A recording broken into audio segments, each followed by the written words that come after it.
People with the signature theme of harmony sense tension before anyone else does. This is a relationship builder, and it's a very interesting strength in that a lot of people with harmony may have grown up being told that they're afraid of conflict, when actually this is saying that you have a superhero strength to engage conflict and bring people together.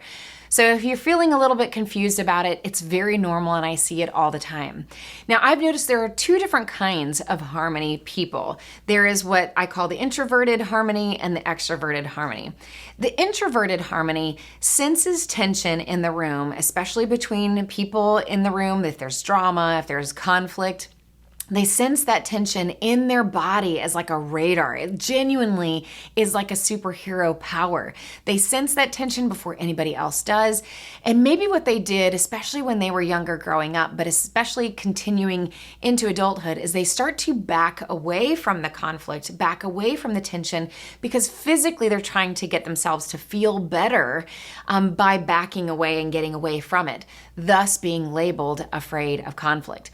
Now, there's an extroverted version where, especially if you are married or if you're in close proximity with someone else, or you have a partner that you feel really comfortable with, when you have conflict, they are the ones that are chasing them down the hallway to end the conflict. Now, again, they are trying to bring a sense of peace to themselves. They feel this in their body. It could be in an old injury or in their stomach, this radar going off that something is wrong, that our relationship is crumbling or it's not aligned.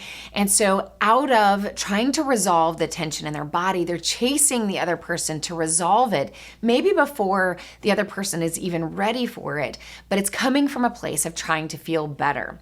Now, in order to turn this signature theme from a raw talent into a superpower, into a strength, we have to learn how to, number one, notice when it's going off in our body, recognize that we may sense it before anyone else does, and notice that we might feel compelled to want to end the conflict and bring people together. Now, if you have been labeled or feel like you are genuinely afraid of conflict, how do you read the right books? Boundaries by Townsend and Cloud is a great book for you to read that can help you learn when do you engage and when do you not engage, or any other resources on conflict management or reducing conflict or engaging conflict to help you learn the skills to actually engage. But whether you are that introverted version or the extroverted version, if it is a raw, undeveloped talent, we will tend to pursue harmony and unity out of making ourselves feel better. And we've talked about our strengths are best when they're used for other people. So really turning this into a strength is learning to use it less as making yourself feel better and actually starting to, number one, learn the skills for engaging conflict a little bit better, to put some actual steps and practical steps to this compulsion to want to bring harmony to the situation. And part of that is knowing how to set boundaries on yourself to ask, is this something that I'm responsible for or should even engage in on, or is it not my problem to solve? So a lot of times for people with harmony, it's being able to set boundaries on yourself, but it's also about can I sit in the discomfort of tension, especially if it's not something for me to resolve, but that sometimes a little bit of tension is okay, and we don't need to rush to bring unity. I see all the time in business, we may not all be on the same page entirely, but we have to move forward. We have to meet that deadline. And so we might be able to catch up on the other side of that with team building and getting everybody on the same page again, but we are really pressed in that deadline. So can you sit in that discomfort and know that everything will eventually be resolved? And if it's not resolving, maybe that's the best time for you to really leverage and offer this strength to the team. So I hope that this encourages you, that you're probably not afraid of conflict like you were always told. It's really that you didn't know it was a strength and you didn't learn the skills of how to engage in that conflict to see it really be used in some beautiful ways.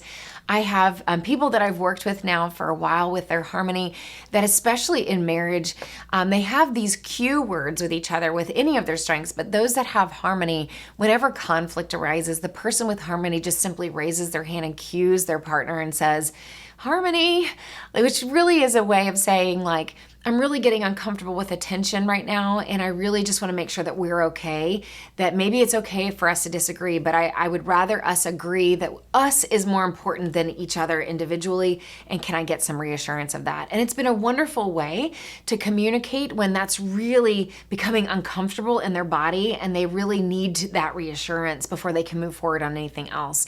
So bring a little bit of humor into your conflict.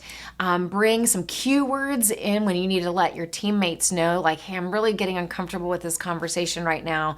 Or things may not be really conflict, it may just be tension or excitement or pressure or anxiety that's happening in the moment and not conflict. So inviting conversation a little bit more so that you get the right information to distinguish between what is tension and what is not, and when should you engage your harmony versus when you should push it down and leverage something else instead.